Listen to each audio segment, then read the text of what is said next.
Dando continuidade ao nosso estudo, né? Daniel é um exemplo para nós. Né? Nós estamos hoje no nosso sexto vídeo e vamos hoje comentar o capítulo 5 do respectivo livro. Muito bem. Nós estamos aqui, veja bem, voltando um pouquinho a fita, como dizíamos anteriormente, né? O troço só tinha fita, cassete, então volta um pouquinho a fita. A imagem era coisa rara, né? Então volta um pouquinho a fita. Devemos entender o seguinte, estamos no ano, né, 539 a.C. Muito bem.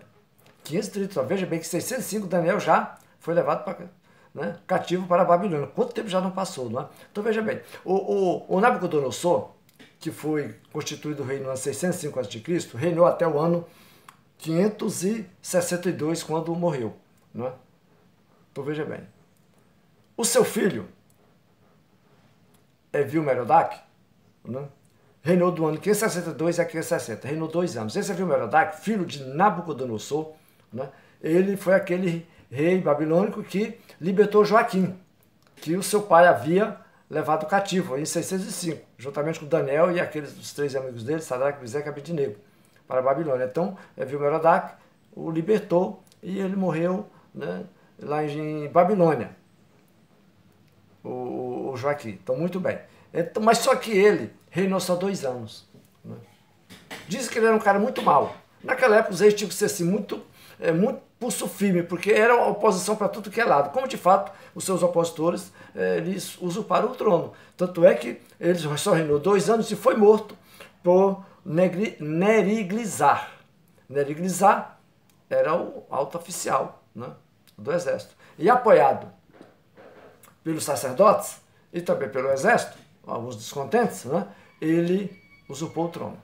Né. Esse Neriglissar, segundo também diz, tem aquele outro nome de Nergal-Sarezer. Né. É um ismo, segundo alguns, Nergal-Sarezer. Mas nós temos na Bíblia Neriglissar. Na Bíblia nós nem aparece o Nergal-Sarezer, né. Mas, historicamente falando, é o Neriglissar. Muito bem, porque esse nome aparece lá no livro de Jeremias, capítulo 39, versículo 3, versículo 13, onde ele é um dos altos oficiais, né, que estava lá, que inclusive libertou Jeremias no ano 586 da prisão, por ordem de Nabucodonosor, que disse que... É interessante isso, Nabucodonosor, lá onde se encontrava, disse, olha, trate bem o profeta Jeremias, que está preso lá. Com certeza Daniel, né, intercedeu em favor de Jeremias. Porque o Nabucodonosor foi uma pessoa que teve, vamos supor, o povo de Israel, o povo de Judá prosperou lá em Babilônia. Eles foram levados prisioneiros, cativos, escravos, sem nada, só com o corpo. Muitos nus, mulheres nuas, coisa de mesmo horrível. Eles pagaram um preço muito alto pela desobediência deles. Mas Deus foi misericordioso, usou o próprio rei de Babilônia levou-os, castigou-os, né, como chicote. Deus usou o rei de Babilônia, Nabucodonosor, como chicote, para castigar o seu povo, para que o povo aprendesse uma lição. Esse é o objetivo quando o pai dá um castigo ao seu filho, é para que ele aprenda a lição, para que não volte a fazer mais aquela coisa errada, não é isso? Foi muito bem. Como hoje está tudo assim, não, isso é coisa do passado, você não pode, não sei o que, seu filho constrangeiro, está aí. Os filhos aí todos matando os pais, né? Consequência disso, porque não aprenderam o respeito e a autoridade, acima de tudo. Estão aí, essa geração nova aí, como está. Triste, né? Mas por causa disso. Falta de correção. Uma surrazinha não mata ninguém, né? E a própria Bíblia, muita gente talvez não goste disso, mas está lá, né, principalmente no livro de Provérbios, afasta a vara da criança, que você vai ver o que vai acontecer. A vara tira a loucura da criança. E a vara nada mais é do que uma surrazinha de vez em quando necessário for. Não é espancar é outra história. Né? Mas como eu levei essa surrazinha, e talvez você que esteja me assistindo, nesse vídeo também levou e você ficou com ódio do seu pai, com ódio do seu pai, não, ao contrário. Você agradece a ele pelo homem e a mulher que você é hoje. É uma pessoa idônea. Pois muito bem. Então, o Neriglissar, ele usurpou o trono. E, claro, para tomar a vaga do outro, tinha que matá-lo. Né? Mas também, ele se achava no direito de ser rei, porque, segundo alguns historiadores, ele se casou com a filha de Nabucodonosor. Então, ele era neto e cunhado do Evil-Merodach. Mas o poder é um negócio sério, né? Talvez o cara, porque era comandante da guarda, era um alto oficial, com apoio do exército, rapaz, por que você não assume? Você é mais competente do que o rei e tal. E aí a soberba subiu ao seu coração e ele fez o que fez. Reinou o Neriglissar, o Nergal-Sarezer, do ano 560 a 556, reinou 4 anos, correto? Foi muito bem. Passa, o tempo vai, né? Vai. Aí, no ano 560, porque nós vamos precisar chegar no personagem que o texto vai dizer. Quem reina? Quem comete outra barbaridade? Né? Nabonido. Nabonido também era outro, né? Era de uma família altamente, né, financeiramente rica, tradicional, era uma das pessoas importantes do reino também, e Nabonido deu um golpe, né? Matando agora o Negal-Sarazé, o Neriglissar, e assumindo o trono. Ele também se achava no direito. Por quê? Porque ele era casado também, segundo alguns historiadores, com uma das filhas de Nabucodonosor também. Olha, se o outro se argui no direito de ser digamos assim, ser coroado rei pelo fato de ser genro de Nabucodonosor, por que ele também? E assim, são a história da humanidade, dos corações perversos e maus, e o orgulho e a soberba das pessoas, geram todas essas tragédias. Então Nabonido fez o mesmo também com Neriglissar, né? Também um homem importante, influente, claro, conseguiu ajuntar os seus lá e foi lá e destronou o outro o quê? Matando, porque não tem outro jeito, é matando, né? E assumiu o trono e reinou entre os anos 556 a 539, foi o último. Então veja bem, Daniel não aparece mais aí, entre o ano 562 e 539. Por quê? Porque veja bem, enquanto Nabucodonosor reinava, Nabucodonosor tratou bem. Ele era o quê? Ele era um dos chefes, ele era o chefe, né, daquele povão ali, dos sábios, vamos supor assim, do Ministério da Ciência e Tecnologia, se podemos dizer assim, daquela época. Ele era o chefe, né? E mais também da questão dos magos, aquela questão toda da astrologia, essas coisas todas que os babilônios, né, foram tremendos nisso aí.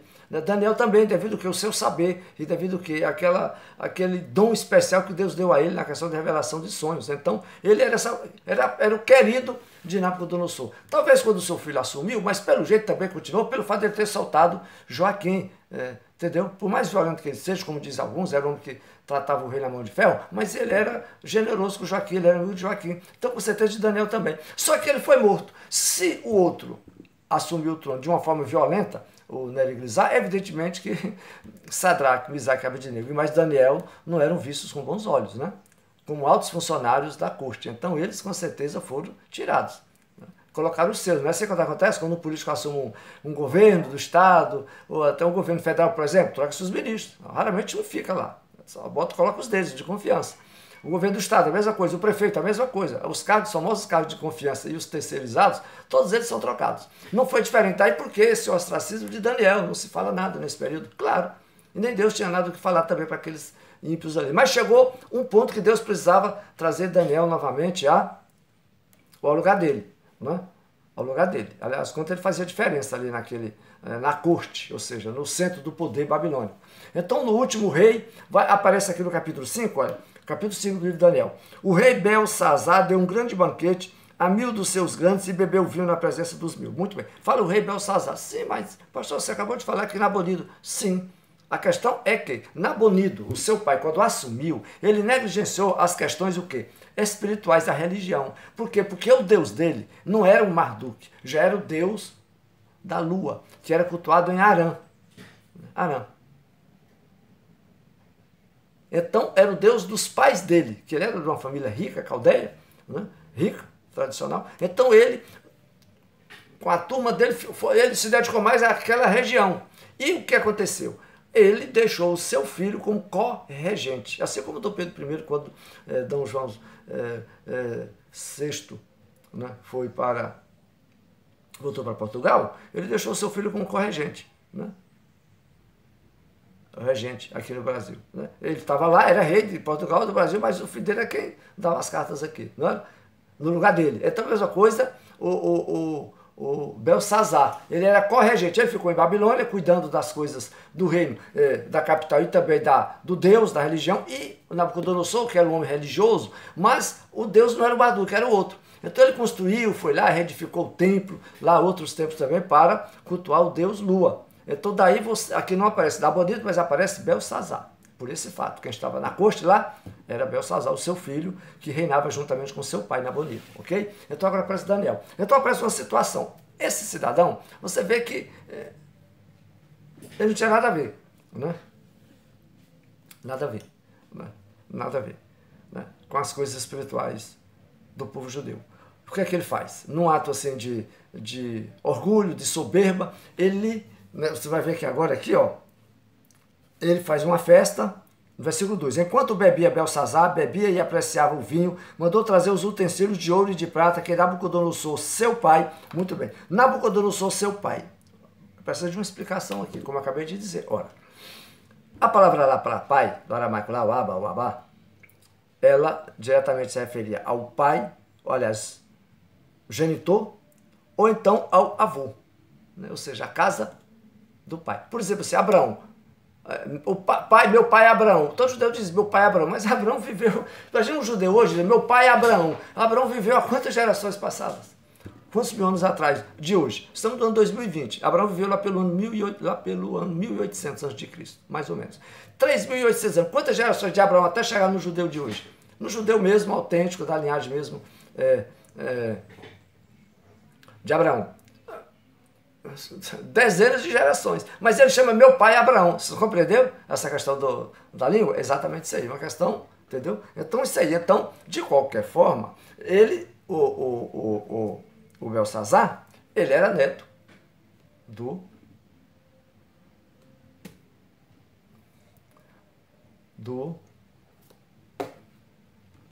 Nabucodonosor. Afinal de contas, a sua mãe era filha de Nabucodonosor. Certo? Então, não tem nada de errado na Bíblia. Então, vamos lá. Tiraram do templo que estava em Jerusalém para que neles bebesse reis e os seus grandes, as suas mulheres e concubinas. Trouxeram tudo que estava lá. O texto é muito claro. Olha só que blasfêmia. Esses objetos, quando foram feitos lá, em Êxodo, todos eles foram consagrados, ungidos, para servir única e especificamente na casa do Senhor. Só o sacerdote tocava daqueles objetos.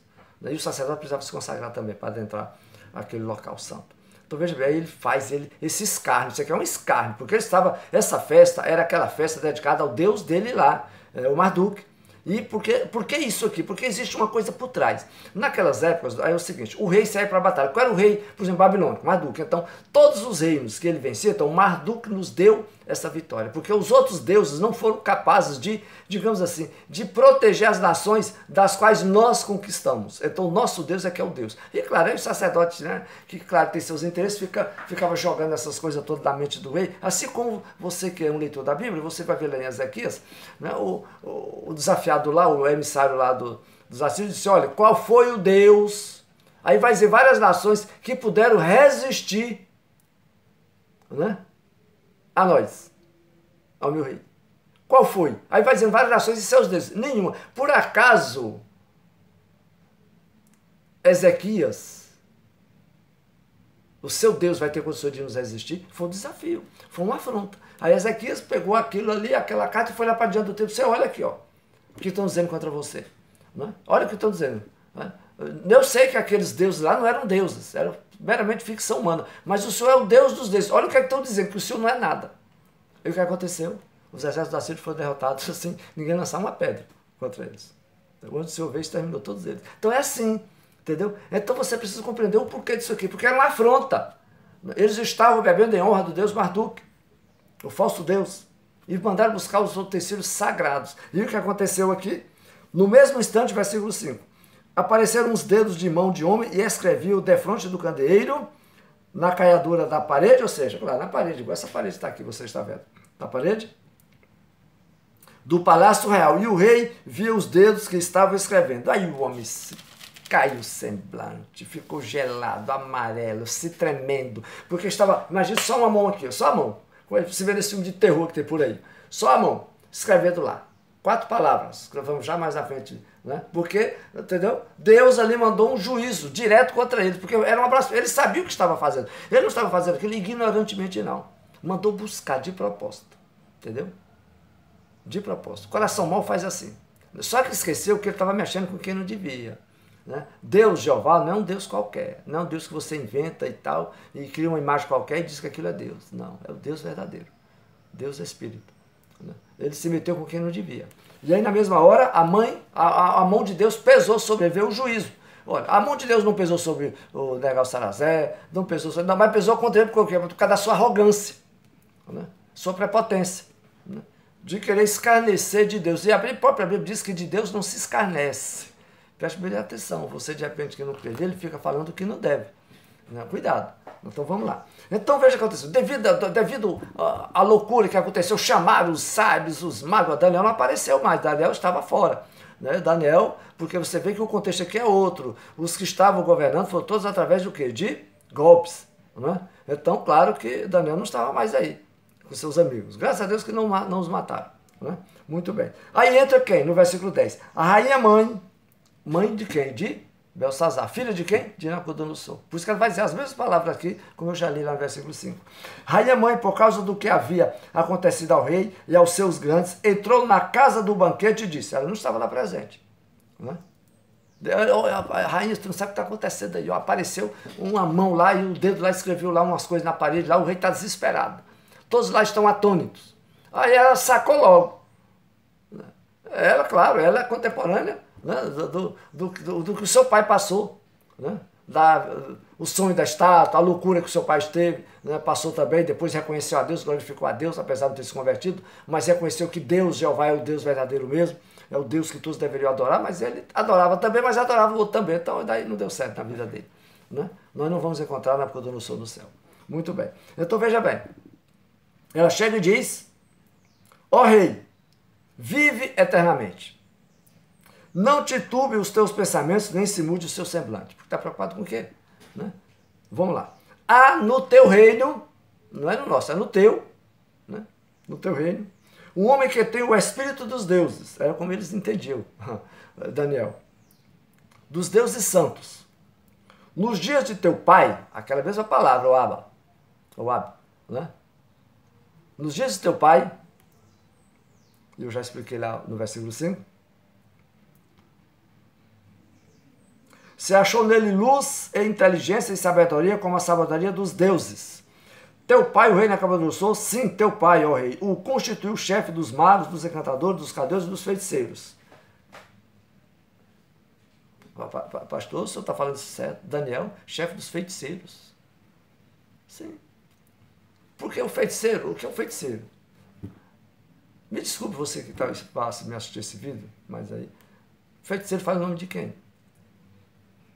De uma pessoa ou de entidades que é meramente criada da mente humana. Daniel não tinha dificuldade de estar lá, porque ele sabia que aquilo é tudo ficção, tanto é que ele não tinha poder para nada, não podia fazer nada, entendeu? Por isso Daniel estava no meio, no século, não, tudo bem, sem problema nenhum. Então nós precisamos entender isso. Você que talvez pratica esse tipo de coisa, você sabe do que eu estou falando. Só tem uma pessoa que conhece as coisas, se chama Deus. Passado, presente e futuro. Tudo é com Deus. Entendeu? Então vamos lá. E dos feiticeiros. Porque vocês estão, mas como o Daniel é um homem de Deus, misturado? Não estava misturado. Ele era o chefe. E com certeza ele impactou muita gente. Por quê? Porque aqueles, quando nós lemos o relato do Evangelho, quem estava lá, que foi visitar lá, quando Jesus nasceu, que foi recorrer logo à casa de Herodes, mas Jesus não nasceu no meio dos ricos, nasceu de situação mais humilde possível. Lá, 3 que a Bíblia chama magos, talvez astrólogos, ou talvez até cientistas, mas não importa. Eles perceberam e viram uma estrela diferente, essa estrela se locomovia e, lendo as profecias, porque Daniel, claro, impactou aquela geração, falou a respeito disso, porque praticamente todos os profetas já haviam anunciado. Você vê que depois de Daniel, quais os profetas que profetizaram? Profetizaram mais somente o momento e a escatologia. O caso de Zacarias, Malaquias falou algo também, o próprio Daniel, Ezequiel, Jeremias são os da época. Os outros, tipo Isaías, Joel, que há tantas coisas, Osés, todos passados, já décadas de anos atrás. Então Daniel já sabia tudo isso. E, claro, ensinou para aquele povo. Vamos lá, tanto é que foram 3. Os que foram lá, os próprios judeus estavam totalmente alheios. Mas eles foram lá. Eles creram no que estava escrito, naquilo que Daniel havia passado para eles lá. Os magos ou os feiticeiros, seja como você, eles creram nisso e foram lá adorar Cristo Jesus. Enquanto que os que estavam próximos, os que diziam que eram de Jeová, estavam totalmente alheios cuidando da vida deles. Então, muito bem, você não pode esquecer disso e é fato, você não tem como negar. Então, vamos lá. Então, ele era chefe desse povo todo. Muito bem. Então ele, claro, mandou logo chamar Daniel. Ah, está aí no reino, veja bem, não diz mais, ele está no reino. Onde é que ele está, mande buscar. E mandaram buscar Daniel. É, você que é o Daniel, né? Introduziu ele na presença do rei. Versículo 16. Eu, porém, tenho ouvido dizer, claro, a mãe dele havia acabado de dizer, porque se não fosse na mesma hora, né, não sabia onde é que Daniel estava, não estava em Babilônia mesmo, em outro local qualquer, certo? Eu, porém, tenho ouvido dizer, quer dizer, coisa passada, né? Dizer de ti que podes dar interpretação e solucionar, não é? Casos difíceis. Agora, se puderes ler esta escritura e fazer-me saber a sua interpretação, serás vestido de púrpura e terás cadeias de ouro ao pescoço e serás o terceiro no meu reino. Interessante aqui, ó. Mais uma coisa que comprova aquilo que fala da introdução. O terceiro, por que não o segundo? Porque o primeiro era Nabonide, seu pai. Ele não havia morrido ainda. Ele não poderia dar o que não lhe pertencia. O segundo era ele próprio. Ele também não iria dar o seu cajado para Daniel. Agora o terceiro eu posso dar. Né? Eu vou te honrar. Você vai usar aquele correntão de ouro aqui que só a autoridade pode. Depois você será honrado. Né? Você será o terceiro no reino. Será. Ele já havia sido honrado por Nabucodonosor quando colocou praticamente ele como segundo. Você será o chefe de tudo. Né? Então veja bem. Mas, aí Daniel diz... Então respondeu Daniel, disse na presença do rei, que os teus presentes fiquem contigo e dá os teus prêmios a outrem. Todavia lerei ao rei a escritura e lhe farei saber a interpretação. E aí ele vai fazer uma pequena elegia a respeito de Nabucodonosor, quem foi ele, né, falar do seu apogeu, mas também da sua humilhação, né, que reconheceu, né, a Jeová, ele era orgulhoso, soberbo era, mas reconheceu quando precisou. E agora chega o Belsazar não, porque a versículo está bem aqui, ó. Tu, Belsazar, que és seu filho, ou seja, o neto, não humilhastes o teu coração, ainda que sabias tudo isso. Por quê? Porque sua mãe contou, né? Sua mãe contou. E o tempo aqui estava muito perto. Será que quando nós somos em 562, nós estamos em 539. Pouco tempo, né? Pouco tempo. Ele sabia. Daniel, você sabia tudo isso. Toda a história você sabia. Agora você é um cara orgulhoso. E Deus decretou o seu juízo. Para ti não ter restauração. Para com Nabucodonosor, Deus deu uma oportunidade. Mas para você não terá. Certo? Pois muito bem. E porque aquilo que eu acabei de dizer foi uma afronta contra Deus. Ele mandava buscar os objetos, que ele sabia que eram objetos sagrados. Era para estar lá. Né? Sabia. Mas porque ele estava cultuando outro Deus, né, não fez caso das coisas de Deus. Pois muito bem. Versículo 24, ele vai dizer agora o propósito daqueles dedos lá, né? Daquela escrita. Então, da parte dele foi enviada aquela mão que traçou esta escritura, ou seja, o que está escrito aí, o grafê, está aí. Né? Versículo 25. Esta, pois, é a escritura que se traçou. Mene, mene, tekel e parsim. Ninguém soube traduzir isso lá, né? Os sábios, aquela turma, tá, os feiticeiros, magos, seja o nome que se dê, ninguém. Mas Daniel soube, porque Deus revelou. Porque Deus, né, Deus é o Senhor da história. E ele escolhe pouquíssimos. Né? No caso que foi só Daniel, para, digamos assim, Deus já havia dito para o Nabucodonosor que ele era o que? Era cabeça de ouro. Só que o ouro chegou ao final. Agora começaria o reino da prata. Né? Peito. E os braços. Né? Prata. A cabeça, ó, chegou ao final. Né? Agora vamos lá. Essa é a interpretação daquilo. Mene.